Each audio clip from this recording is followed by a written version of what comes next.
नवंबर month का and होने वाला है। ऑलमोस्ट नॉर्थ इंडिया में काफ़ी ज़्यादा ठंड शुरू हो गई है। ऋषिकेश में तो 1 महीने पहले से ही हल्की-फुल्की ठंड हो रही थी। इस टाइम पे घर में काफ़ी सारे चेंजेस करने पड़ते हैं। जो समर्स की चीज़ें होती हैं उन्हें हमें स्टोर करना होता है। विंटर के लिए बहुत सारे ब्लैंकेट और कपड़े निकालने होते हैं। तब हमें काफ़ी ज़्यादा स्टोरेज की प्रॉब्लम भी शुरू हो जाती है। तो आज इस वीडियो में हम कुछ ऐसी टिप्स एंड ट्रिक्स देखेंगे जिससे हम ईज़िली अपने घर के अंदर काफ़ी सारा स्टोरेज बना पाएँगे। साथ में बनाएँगे बहुत ही इंटरेस्टिंग विंटर वाली रेसिपीज़। तो चलिए स्टार्ट करते हैं आज का वीडियो। इस टाइम काफ़ी ज़्यादा ठंड शुरू हो गई है और कहीं-कहीं पे तो धूप भी अब कुछ दिन बाद नहीं दिखाई देगी। तो इस टाइम पे थोड़ा-सा दिन छोटा लगने लगा है, तो घर के बहुत सारे काम होते हैं जो हमें लगता है कि आज करना है, कल करना है, पर कुछ काम हमारे पेंडिंग हो जाते हैं और कुछ काम होते हैं जो करने के लिए हमें अपने डेली रूटीन के काम को स्किप करना पड़ता है। तो अपने काम को बिना स्किप किए हुए अपना जो डेली का रूटीन है उसे फॉलो करते हुए आप घर में काफ़ी सारे चेंजेस भी कर सकते हैं और घर में आप बहुत ही अच्छी-अच्छी सी रेसिपीज़ भी बना सकते हैं। दिन में अगर आपको बहुत सारी चीज़ें करनी हैं तो उसके लिए अपनी सुबह की शुरुआत बहुत अच्छी करनी होगी, जिसके लिए आप रात से ही प्रिपरेशन शुरू कर दीजिए। तो सुबह 6 बजे के टाइम है और मैं अभी किचन में आ गई हूँ। रात में मैंने छोले सोख करके रख दिए थे क्योंकि आज मुझे इससे ही एक बहुत ही हेल्दी सी रेसिपीज़ बनानी थी। ठंड के मौसम में सुबह उठकर सबसे बड़ी प्रॉब्लम होती है कि बच्चों के लिए क्या बनाया जाए जो हेल्दी भी हो और वो ईज़िली खा भी लें। साथ में हस्बैंड का अगर आप टिफ़िन लंच बॉक्स देते हैं तो भी थोड़ा-सा स्ट्रेस हो जाता है। तो रात में आप यूजुअली सारे काम अगर ख़त्म करके और सुबह की कुछ प्लानिंग कर लेते हैं तो सुबह बहुत ही स्मूथली आपकी शुरू हो जाती है। तो रात में ही मैंने जो भी प्रिपरेशन करी थी उसी के अकॉर्डिंग सुबह मैंने अपना काम शुरू कर दिया है। तो छोले बॉयल हो गए थे, साथ में मैंने यहाँ पे पालक को ब्लांच कर लिया है। तो बस इसको थोड़ी देर के लिए ठंडा होने दिया, तब तक बाकी की प्रिपरेशन मैंने कर ली है। तो अब छोले और पालक को यहाँ पे हम अच्छे से इसको पीस लेंगे। तो मैंने यहाँ पे थोड़ा-सा दरदरा पीसा है और उसके बाद इसमें मैंने हरी धनिया, लहसुन, अदरक का पेस्ट डाल दिया, साथ में हरी मिर्च भी और थोड़ा-सा पनीर और कुछ बेसिक मसाले डालकर हम इसको अच्छे से मिक्स कर लेंगे और इसकी हम बहुत ही टेस्टी सी टिक्कियाँ बना लेंगे। आज के ब्रेकफास्ट में और बेटी के लंच बॉक्स में भी मैंने यही टिक्कियाँ बना कर दी थी। मैंने यहाँ पर बहुत ही कम ऑयल में इन टिक्कियों को बना रही हूँ। आप इसे डीप फ्राई भी कर सकते हैं, बस ऊपर से आप थोड़ा-सा कॉर्नफ्लोर और ब्रेड क्रम्ब की कोटिंग करके आप इसको बहुत ही कुरकुरे से बना सकते हैं। तो आज का ब्रेकफास्ट यही था और उसके बाद बेटी को स्कूल छोड़कर आई। घर के कुछ बेसिक काम थे जिनको मैंने जल्दी थोड़ा ख़त्म किया। अभी ऑलमोस्ट 10 सवा 10 हो रहा था और काफ़ी अच्छी धूप आ गई थी, तो घर के बेसिक काम के साथ ही मैंने मशीन भी लगा दी थी, जिससे कि मेरे कपड़े जो डेली के होते हैं वो जल्दी सूखने के लिए डाल दूँ, जिससे कि शाम तक अच्छे से सूख जाएँ। क्योंकि अब थोड़ी-सी हल्की धूप होने लगी है, तो ये कुछ काम होते हैं, अगर हम इन्हें थोड़ा-सा डिले कर देते हैं तो फिर काम बढ़ते चले जाते हैं। तो सबसे पहला काम यही रहता है कि घर की जो साफ़-सफाई है उसको करके नहा लूँ और जो हमने कपड़े मशीन में लगाए थे उन्हें भी धूप में डाल दूँ। तो ये करने के बाद भी मैंने थोड़ा-सा पूजा किया और पूजा के बाद फिर से टेंशन हो जाती है कि लंच में क्या बनाएँ। तो अगर सुबह थोड़ा-सा हेल्दी ब्रेकफास्ट हो जाता है तो लंच में थोड़ा नॉर्मल ही रखती हूँ। तो यहाँ पे मैंने दाल सबसे पहले रख दी थी बनने के लिए और जब तक दाल बनेगी तब तक मेरा यहाँ पे जो सब्ज़ी काटने का टाइम है वो बच जाएगा। घर में अलग से काम करने के लिए बिल्कुल भी टाइम नहीं मिलता है कि हम कुछ अलग करें। उसके लिए ज़रूरी है कि आप अपने जो डेली के काम हैं, चाहे वो ब्रेकफास्ट हो, लंच हो, घर की क्लीनिंग हो, वो सब आप टाइम पर कंप्लीट कर सकें, जिससे कि जब दोपहर का टाइम खाली रहता है, बच्चे स्कूल गए हुए हैं, हस्बैंड ऑफिस, तो आप उस समय अपने घर के किसी भी कॉर्नर को उठा सकते हैं, उसे क्लीन कर सकते हैं, ऑर्गेनाइज़ कर सकते हैं। अभी अच्छी खासी ठंडी स्टार्ट हो गई है, तो सबके घर में आई थिंक विंटर के कपड़े निकाले जा रहे होंगे और जो समर के कपड़े हैं उन्हें स्टोर किए जा रहे होंगे। साथ में जो कपड़े नहीं पहने उन्हें भी डिस्कार्ड कर रहे होंगे। तो आज मेरा यही काम था, जिसके लिए सबसे पहले मैंने घर के काम ख़त्म किए, क्योंकि मैं अपने किसी भी काम के साथ में अपना पूरा दिन का जो रूटीन होता है उसे कंप्रोमाइज़ नहीं करती हूँ।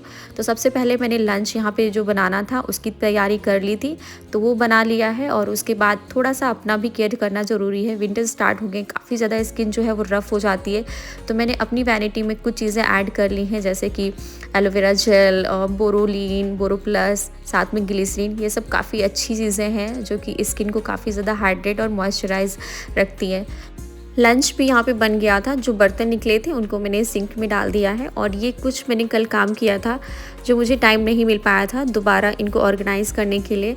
तो कल मैंने अपने विंटर के कपड़े निकाले थे और लास्ट वीक मैंने आपके साथ शेयर किया था अपनी बेटी का वार्डरोब मैंने ऑर्गेनाइज़ किया था, जिसमें उसके समर वाले जो कपड़े थे उनको मैंने स्टोर कर दिया था और जो विंटर के कपड़े थे उन्हें सुखाकर मैंने अलमीरा में लगा दिया था। लास्ट विंटर के बाद जब हम कपड़ों को स्टोर करते हैं तो इनको काफ़ी अच्छे से क्लीन वॉश करने के बाद ड्राई करके जब हम इन्हें स्टोर करते हैं तो इसमें कपूर या फिर नेपटॉन बॉल्स डाल देते हैं, जिसकी वजह से कपड़ों में कोई फंगस या स्मेल नहीं आती है, पर हल्की सी स्मेल रह जाती है। तो जब हम इस बार इसे पहनेंगे तो ऐसे तो नहीं पहन सकते। तो सबसे पहले इन्हें धूप दिखा देती हूँ, इससे जो भी हल्की फुल्की नमी है या कोई भी स्मेल है वो चली जाती है। और फिर जैसे जैसे हम इनको यूज़ करते जाएंगे वैसे हम दोबारा इन्हें वॉश एंड क्लीन करेंगे। तो उन कपड़ों को मैंने सूखने के लिए डाल दिया था, साथ में ही मैंने ब्लैंकेट निकाल लिए थे जो कि अब ज़रूरत थी।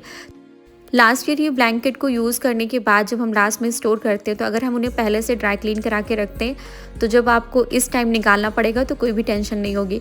तो ये कुछ मेरे पास वूलन बेडशीट थी जो कि फ्लीस वाली हैं, काफ़ी सॉफ्ट एंड कंफर्टेबल थी, तो उनको भी मैंने निकाल लिया था। और ये कुछ एसी कंफर्टर थे जिनकी अब बिल्कुल भी ज़रूरत नहीं थी, तो साथ में जहाँ पे जगह मिल रही थी वहीं पे मैं इनको भी स्टोर कर रही थी।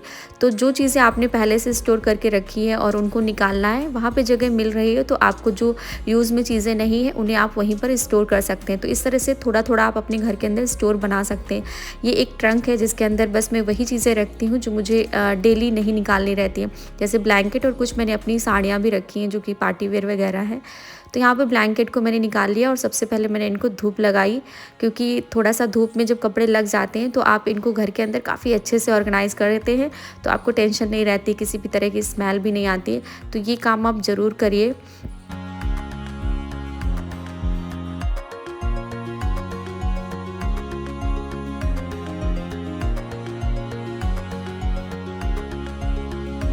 अब बारी थी अपने कपड़ों को ऑर्गेनाइज़ करने की। तो जो मैंने अपने वूलन कपड़े सुखाए थे उनको मैंने कल ही शाम को फ़ोल्ड करके रख लिया था, जिससे कि आज जब मैं ऑर्गेनाइज़ करूँ तो घर एकदम मेसी ना हो।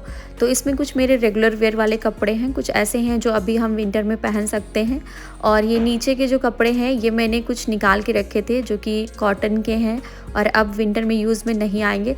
तो ये दिवाली से मेरा काम चल रहा था, जो भी चीज़ें मुझे लग रही थी कि अब नहीं पहननी है इस मौसम में, तो थोड़ा थोड़ा करके मैं इन्हें फ़ोल्ड करती जा रही थी और इनकी एक कैटेगरी बना ली थी, जिससे कि जब हम विंटर के कपड़े यहाँ पर रखें तो इन कपड़ों को साथ में हम, जैसे हमने विंटर के कपड़े स्टोर किए थे वहीं पर हम अपने समर वाले या जो कपड़े हमने डिस्टार्ट कर दिए हैं उनको रख लेंगे।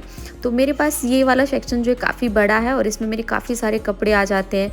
तो यहाँ पर मेरे पास थोड़े हैंगर्स की अभी कमी है, तो मैंने सब फोल्ड करके ही कपड़े रखे हैं। आगे मैंने कुछ स्वेट शर्ट और अपने स्वेटर्स रखे हैं, साथ में मैंने थोड़ा सा बॉटम वेयर्स रख दिए हैं जो वूलन वाले हैं। शॉल और जैकेट मैंने पीछे की तरफ रख दिए हैं, क्योंकि अभी इस टाइम तो ज़रूरत नहीं है, लेकिन 1-2 वीक बाद उनकी भी ज़रूरत है। कपड़ों की स्टैक के साथ में ही मैंने थोड़ा थोड़ा सा गैप रखा है, जिससे कपड़ों को मूव करके हम जो ज़रूरत वाले कपड़े हैं उन्हें निकाल सकें। मेरे पास काफ़ी सारे लगेज बैग हैं, क्योंकि जब भी ट्रांसफ़र होता है तो ये लगेज बैग का बहुत यूज़ होता है। तो 1-2 बैग ऐसे हैं जिनमें मैं अपने विंटर के कपड़े स्टोर करती हूँ, और जब सीज़न चेंज होता है तो दूसरे। तो बस बैग जो जो खाली हो रहे थे उनके अंदर ही मैं ऐसे ही कपड़े रखती जा रही थी। तो यहाँ पर बिल्कुल भी घर नहीं मेसी होगा, ना ही आपको कोई टेंशन होगी कि कपड़े हमने कहाँ रख दिए हैं, क्योंकि सब चीज़ों को अगर सेपरेटली रखते हैं तो आपको बहुत आसान हो जाता है चीज़ों को ढूंढना। छोटे कपड़ों को ऑर्गेनाइज़ करने के लिए आप बास्केट का यूज़ कर सकते हैं, या काफ़ी सारे मार्केट में ऑर्गेनाइज़र आते हैं। मेरे पास अभी कोई ऑर्गेनाइज़र नहीं है, ये कुछ DIY बास्केट हैं जो मैंने बना के रखी थी। तो इसमें मैं कुछ अपने टॉप, टी शर्ट या कुछ छोटे कपड़े होते हैं उनको स्टोर करती हूँ, जो कि बड़े कपड़ों के साथ मिक्स नहीं होते। इस तरह से आप अपने कपड़ों को ऑर्गेनाइज़ कर पाएंगे और घर के अंदर काफ़ी सारा स्पेस भी बना पाएंगे। घर बिल्कुल भी मैसी नहीं होगा। आपको जब भी किसी भी चीज़ की ज़रूरत है तो आपके सामने चीज़ें रहेंगी, तो आप इजीली उन्हें एक्सेस कर सकते हैं। तो साइड के कॉर्नर्स में मैंने कुछ अपनी बेटी के कपड़े रखे थे, जो कि लास्ट मैंने वीडियो में आपके साथ शेयर किया था। ये कॉर्नर्स है जहाँ पे मैं अपने थोड़े से बैग, क्लचेस वगैरह रखती हूँ। हैवी ब्लैंकेट्स को भी मैंने सुखाकर अभी ऐसे ही रख दिया है ऊपर की तरफ, क्योंकि अभी इतनी ठंड नहीं है, लेकिन इसी वीक मुझे लग रहा है कि इनकी ज़रूरत पड़ेगी, तो पहले से ही सुखाकर रख लिया है। अब जैसे ही ज़रूरत पड़ेगी तो मैं अपने बेडरूम में इन्हें लगा सकूँगी। तो बेडशीट्स भी ऊपर रख दी हैं और साथ में मैंने अपने ब्लैंकेट भी रख दिए हैं। तो ये सारा काम मैंने 1 घंटे के अंदर ख़त्म किया, और कपड़े वगैरह जो फ़ोल्ड करने थे, जैसे मैंने बताया कि पहले से ही करके रखे थे, तो बस टेंशन नहीं थी, चीज़ों को ऑर्गेनाइज़ करने में बहुत आसानी हो गई। उसके बाद मैं बेटी को स्कूल लेने गई, वापस आने के बाद उसे खाना खिलाया और थोड़ी देर के लिए वो सो जाती है। तब जब वो सो जाती है तो घर के कुछ और काम होते हैं। तो यहाँ पर मैंने कुछ प्लांट्स अपने घर के अंदर ऐड करके रखे थे, तो आज मुझे उनका पानी चेंज करना था, बॉटल को भी क्लीन करना था। और आप देख सकते हैं कि प्लांट के बिना कॉर्नर कितने खाली खाली से लग रहे हैं। तो बस सारी चीज़ों को वापस से रख देती हूँ और ये काम मेरा हर तीसरे चौथे दिन होता है, पर काफ़ी अच्छा लगता है और घर बहुत सुंदर दिखता है अगर हम ये छोटी छोटी चीज़ों से अपने घर को डेकोरेट करते हैं।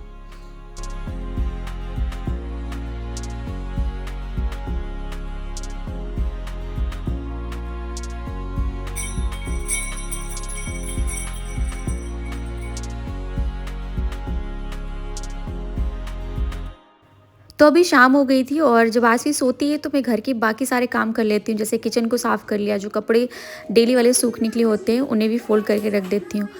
कुछ अगर मुझे किचन में कुछ बनाना है, उसकी प्रिपरेशन करनी है तो आसवी के साथ ही कर लेती हूँ बैठ के। इससे उसको अकेलापन भी नहीं लगता और मेरा काम भी हो जाता है। पूरा दिन बच्चों को पढ़ाई में भी बिज़ी नहीं कर सकते हैं, थोड़ा-सा उन्हें एन्जॉय करने देना भी चाहिए। अभी कुछ दिन पहले काफ़ी सारे त्योहार थे और दिवाली में हम सबके घर काफ़ी सारे गिफ्ट आए थे। मेरे पास भी काफ़ी गिफ्ट आए थे जिसमें कुछ ड्राई फ्रूट्स भी निकले थे, तो मैंने उन्हें निकाल कर रख लिया था। और अब ये टाइम था लड्डू बनाने का, तो अलग से आपको ख़रीदना भी नहीं पड़ेगा और जो घर में ड्राई फ्रूट्स रखे हैं उन्हीं से हम काफ़ी यम्मी से हेल्दी न्यूट्रिशंस वाले लड्डू बनाएंगे। सबसे पहले पिस्ता, काजू, बादाम को मैंने ड्राई रोस्ट कर लिया था 4 से 5 मिनट के लिए और उसके बाद मैंने लिया था खजूर, जिसको मैंने पहले से डिसीड कर लिया था। कुछ नॉर्मल मैंने किशमिश लिया था और उसके साथ में कुछ मैंने ब्लैक वाले, काफ़ी हेल्दी होते हैं। 5 से 6 मिनट के लिए उन्हें भी भूना, थोड़ा सा सॉफ्ट मेसी फॉर्म में हो गए तो उनको निकाल लिया। उसके बाद मैंने जो हल्की सी घी लगी कढ़ाई थी उसी में मैंने नारियल, खसखस और थोड़ा सा खरबूजे के बीज डालकर 2-3 मिनट के लिए भून लिया। अब यहाँ पर थोड़ा-सा हमें सारी चीज़ों को जल्दी-जल्दी करना होगा क्योंकि ये थोड़ा-सा गर्म रहते हैं, तब लड्डू बाँधने में बहुत अच्छे रहते हैं।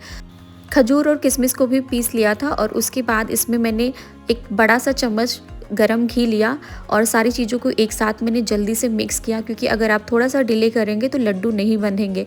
तो मैंने इनको फटाफट दोनों हाथों से ही लड्डू बनाना शुरू किया।